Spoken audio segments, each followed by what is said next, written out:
கத்திரிக்காய் தொக்கு எப்படி பண்ணலான்னு பார்க்கலாம். ஒரு கடாயில் எண்ணெய் விட்டு அதில் கடுகு, உளுத்தம்பருப்பு, ஜீரகம், சோம்பு, கருவேப்பிலை போட்டு நல்லா தாளிச்சிட்டு அதில் கொஞ்சம் வெங்காயம், ஒரு கைப்பிடி வெங்காயம், பூண்டு முழுசாக நறுக்கி வச்சுக்கலாம். அந்த பூண்டையும் போட்டு நல்லா வதக்கி எடுத்துக்கலாம்.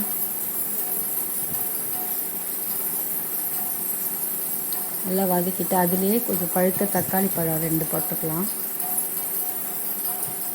அதையும் நல்லா வதக்கிக்கலாம்.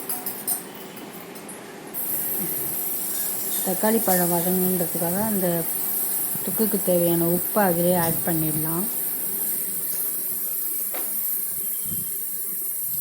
கைவிடாமல் கிளறினோம்னா இந்த மாதிரி நல்லா தொக்காயிடும் தக்காளி.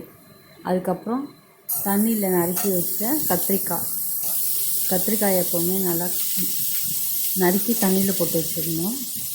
அந்த கத்திரிக்காயை நல்லா தண்ணியை இழுத்துட்டு இதில் போட்டு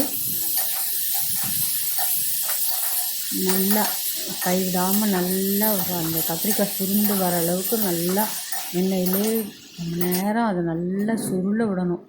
ஒரு 10 மினிட்ஸ், கிட்டத்தட்ட ஒரு 5 மினிட்ஸ்க்கு மேலே நல்லா சுருள விட்டுட்டு அதுக்கப்புறமா அதில் மிளகாத்தூள், மஞ்சத்தூளும் போடணும். ஏன்னா ஏற்கனவே நம்ம உப்பு போட்டோம். அதனால் மிளகாத்தூளும் மஞ்சத்தூளும் ஆட் பண்ணி திரும்பவும் அதை அப்படியே இன்னும் கொஞ்சம் நேரம் அப்படியே சுருள்ற அளவுக்கு நல்லா கிண்டிக்கிட்டே இருக்கணும் கைவிடாமல்.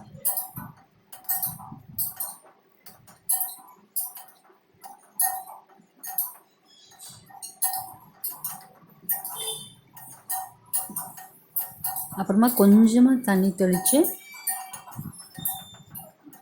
ரொம்ப தண்ணி ஊற்றிடக்கூடாது. இது கொஞ்சமாக தண்ணி தெளித்து நல்லா சுருள்ற அளவுக்கு, அது மூழ்கிற அளவுக்கு தண்ணி லைட்டாக தெளித்து அதை மூடி வச்சா கொஞ்ச நேரத்துலேயே கத்திரிக்காய் வெந்துடும்.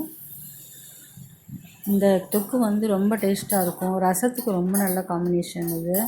ரொம்ப சிம்பிள் தான் இது செய்கிறது. இது அவசரமாக வீட்டில் கத்திரிக்காய் மட்டும்தான் இருக்குன்னா எடுத்து இது மாதிரி டக்குன்னு செஞ்சு ஒரு இது வச்சு சாப்பிட்டுடலாம். அதுக்காக தான் இதெல்லாம், ஏன்னா சிங்கிள்ஸ்க்கெல்லாம் ரொம்ப யூஸ்ஃபுல்லாக இருக்கும் இந்த வீடியோன்னு நினைக்கிறேன். இந்த மாதிரி ட்ரை பண்ணுங்கள். கத்திரிக்காய் வந்து ரொம்ப நல்லாயிருக்கும் இந்த தொக்கு சாப்பிட்றதுக்கு. எனக்கு ரொம்ப பிடிக்கும் கத்திரிக்காய் தொக்கு. உங்களுக்கு எப்படின்னு தெரியல. சில பேர் கத்திரிக்காய் விரும்ப மாட்டாங்க, நான் விரும்புவேன். கத்திரிக்காய் உடம்புக்கும் ரொம்ப நல்லது தான். அவ்வளோதான், முடிஞ்சிச்சு. நிறுத்திட்டு எடுத்து வச்சிட வேண்டியதுதான் கத்திரிக்காய். தேங்க்ஸ் ஃபார் வாட்சிங். இதே மாதிரி செஞ்சு சாப்பிட்டு பாருங்கள். எல்லாத்துக்குமே நல்லாயிருக்கும். தேங்க்யூ.